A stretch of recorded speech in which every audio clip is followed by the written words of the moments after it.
Welcome to the WRAL Daily Download. I'm your host, Amanda Lamb. In today's conversation with WRAL reporter Kelsey Coffey, we're talking about something a lot of people will be interested in as the new school year gets underway soon. Will there be enough school buses to get all the students where they need to go? With more than 160,000 students, Wake County is the largest school district in the state. So figuring out the busing situation, well, it's not an easy task. Kelsey, welcome to the program. Hi, thanks. I'm so glad to be here. Yeah, first time. Glad to have you. So I just want to say we're recording this before the official school board meeting tonight, but we've already learned a lot about what to expect this year. So we're going to talk about that. And this is, it's a big concern for parents. Will there be enough buses? And really specifically, will there be enough bus drivers? So what have you learned so far? So the biggest thing that we've learned so far is that they will have a bus driver for every route. We're not going to be in a situation like what we thought we were going to be in, with potentially students arriving to school late or students getting home late, because they do have a driver for every route. The new numbers that I just saw say that there's 560 full-time drivers, 560 routes as well. So it may be tight, but it seems like at least for these first few weeks of school, they'll be able to pull this off. And I know that some of the non-traditional schools have already started, but traditional schools, we're looking at about 2 weeks out.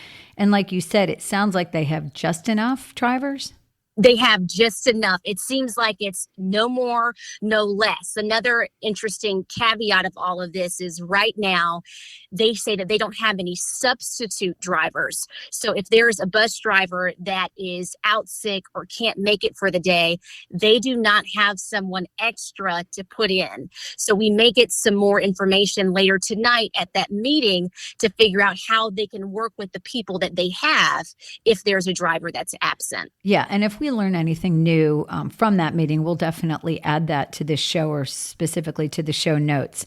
Now, I think one of the things parents love is to have the same driver every day. We don't know that that's going to be the case. We just know that they're saying, hey, we've got full-time drivers for these routes. And the goal, obviously, would be to have the same driver, but that may not always be possible.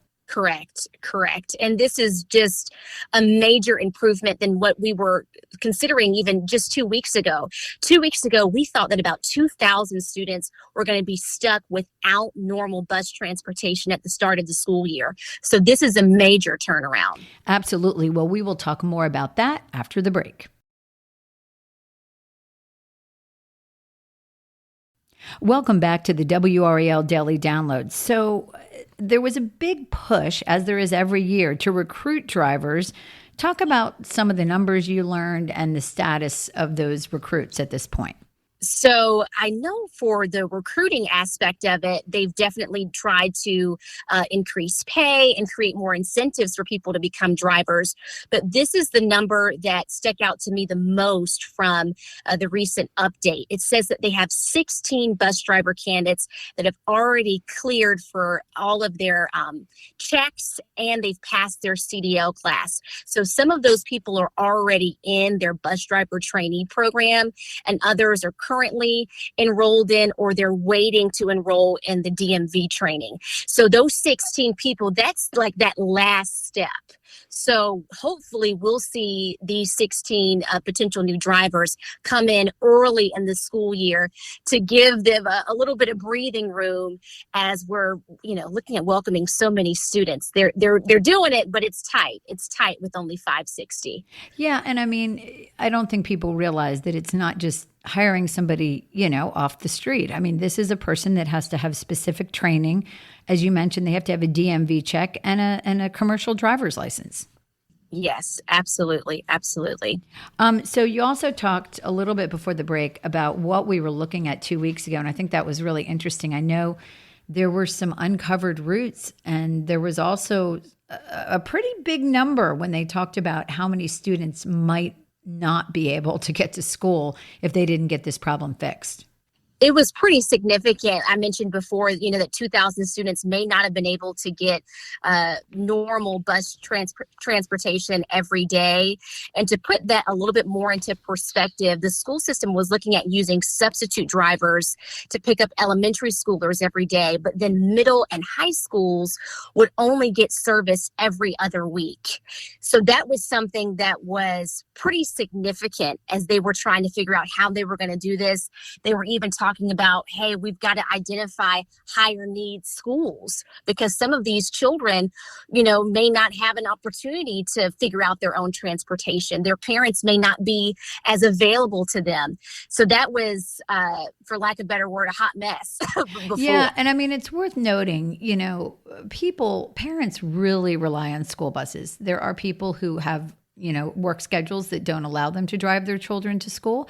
There are people that may not have cars and, we don't necessarily have the most reliable public transportation here. And so this is a big deal. Is there any insight into why this is just so difficult year after year? I mean, you mentioned upping the pay to try to recruit more people. Yes, upping the pay is definitely something that we've seen in really school systems nationwide of people experiencing these bus driver shortages and trying to give them incentives. I feel like COVID really exacerbated this issue. I feel like, you always may hear, oh, well, we need more bus drivers, but this nationwide shortage has really come to the forefront since COVID. And we've still got some other counties in our viewing area that are still in need of some drivers. So Wake County is okay, but I think there's a couple of other school systems that are still looking. Right. And it is an issue that plagues, school systems all over the state, all over the country. And of course, here in Wake County, it's a big deal because of the size of this school district.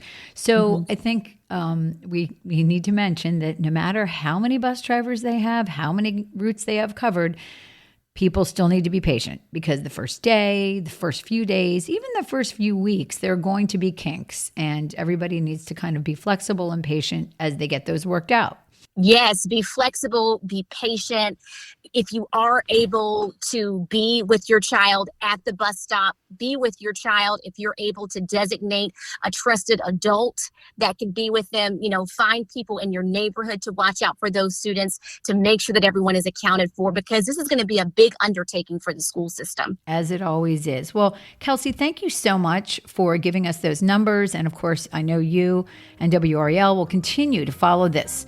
If you're listening to this podcast on WRAL.com or the WRAL app, you can find it in any podcast app. Apple Podcasts, Spotify, Overcast, pretty much anywhere podcasts live. You'll find more episodes of the WRAL Daily Download. As always, thanks for listening.